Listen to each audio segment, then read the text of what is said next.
नमस्कार बच्चों, मैं विजय कुमार शर्मा राजकीय इंटर कॉलेज मथुरा से। तो बच्चों, आज हम 11वीं क्लास की भौतिक विज्ञान की इकाई 6 यानी गुरुत्वाकर्षण, जिसके अंतर्गत आज हम समझेंगे पलायन वेग यानी एस्केप वेलोसिटी। यानी पलायन वेग क्या होता है, ये बच्चों आज हम जानेंगे। तो बच्चों, अगर हम किसी पिंड को यानी किसी वस्तु को, किसी बॉडी को यानी ऊपर फेंकें, पृथ्वी की सतह से ऊपर फेंकें, तो क्या होगा, वो कुछ ऊंचाई तक जाएगी और थोड़ी देर बाद क्या होगा, वो वापस चली आएगी यानी वापस पृथ्वी पर गिर जाएगी। अगर मान लो ऐसा हो जाए कि उसको हम इतने वेग से फेंकें कि वो पृथ्वी पर वापस न आए, इसका मतलब क्या हो गया, वो वस्तु क्या कर गई, पलायन कर गई। यानी फिर वो लौटकर पृथ्वी पर न आए, इसका मतलब क्या है कि वो वस्तु क्या हो गई, पलायन कर गई। यानी वो वस्तु पृथ्वी की गुरुत्वाकर्षण शक्ति के बाहर चली गई। तो जब कोई वस्तु पृथ्वी की गुरुत्वाकर्षण शक्ति से बाहर चली जाएगी तो उसको कहते हैं वो पलायन करना। तो अब उस समय उस वस्तु का जो वेग होगा, यानी वह वेग जब कोई वस्तु पृथ्वी की गुरुत्वाकर्षण शक्ति के बाहर हो जाए, वो लौटकर वापस न आए, तो उस वेग को हम पलायन वेग कहते हैं। यानी फिर सुनिए एक बार, यानी वह न्यूनतम वेग जब कोई पिंड पृथ्वी की गुरुत्वाकर्षण शक्ति से बाहर हो जाए, वो लौटकर वापस न आए, यानी वो पलायन कर जाए, तो उस वेग को हम कहते हैं पलायन वेग। तो अब पलायन वेग जब वस्तु पृथ्वी की गुरुत्वाकर्षण शक्ति के बाहर चली जाती है, तो उसके लिए जो हमें ऊर्जा होगी, तो वो हमने गुरुत्वीय स्थिति ऊर्जा का सूत्र पढ़ा है। गुरुत्वीय स्थिति ऊर्जा यानी U बराबर क्या होती है, G_m_E_m/r_e, जहां G गुरुत्वाकर्षण का नियतांक है, आप जानते हैं।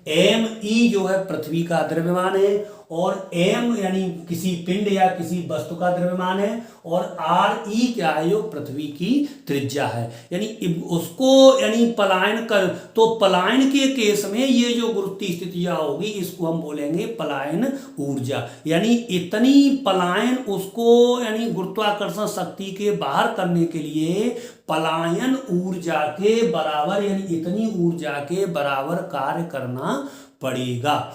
तो अगर मान लीजिए, अगर कोई वस्तु है जिसका द्रव्यमान मान लो m है, और उसको इतने वेग से फेंका जाए कि वो पृथ्वी की गुरुत्वाकर्षण शक्ति के बाहर हो जाए, तो उस समय जो उसका वेग होगा उसको बोलते हैं हम पलायन वेग। तो पलायन वेग मान लीजिए क्या है, उसका ve है, या थोड़ा लिख देता हूं, यानी वस्तु का द्रव्यमान क्या है, मान लीजिए m है। पलायन वेग मान लीजिए क्या, उसका ve है, यानी ve यानी एस्केप वेलोसिटी, यानी ve। तो उसके लिए जो आवश्यक ऊर्जा होगी, तो वो कितनी होगी, आवश्यक ve है, चलिए ve है, तो आवश्यक गतिज ऊर्जा कितनी होगी, बॉडी के लिए आवश्यक गतिज ऊर्जा, यानी उसको पलायन करने के लिए आवश्यक गति ऊर्जा होगी, वो होगी हमारी 1/2 mve²। तो ये जो ऊर्जा होगी वो क्या होगी, उसकी पलायन ऊर्जा के बराबर होगी। तो अगर मैं इसकी जो पलायन ऊर्जा के इसके बराबर कर दूं, तो इसका तो क्या मिलेगा, इसको समीकरण 1 कह दूं, इसको समीकरण कह दूं 2। तो समीकरण यानी ये जो गति ऊर्जा है वो उसकी पलायन ऊर्जा के बराबर होगी। इसका मतलब हो गया 1/2 mve² बराबर G_m_e_m/r_e। तो इसमें क्या होगा, m से m कैंसिल हो जाएगा, तो 2 को अगर हम इधर ले जाएं तो be का स्क्वायर बराबर हो जाएगा 2G_m_e/r_e, या हम स्क्वायर इधर कर दें तो be बराबर हो जाएगा, इधर स्क्वायर तो अंडर रूट आ जाएगा, यानी 2G M E 2g upon R E, 2g upon R E. तो ये जो फॉर्मूला प्राप्त हुआ, मान लीजिए इसको नंबर दे दूं 3, ये हमें पलायन वेग का सूत्र प्राप्त हो गया। इसमें बॉडी वस्तु का द्रव्यमान नहीं है, इसका मतलब जो पलायन वेग होता है वो वस्तु के द्रव्यमान पर निर्भर नहीं करता है।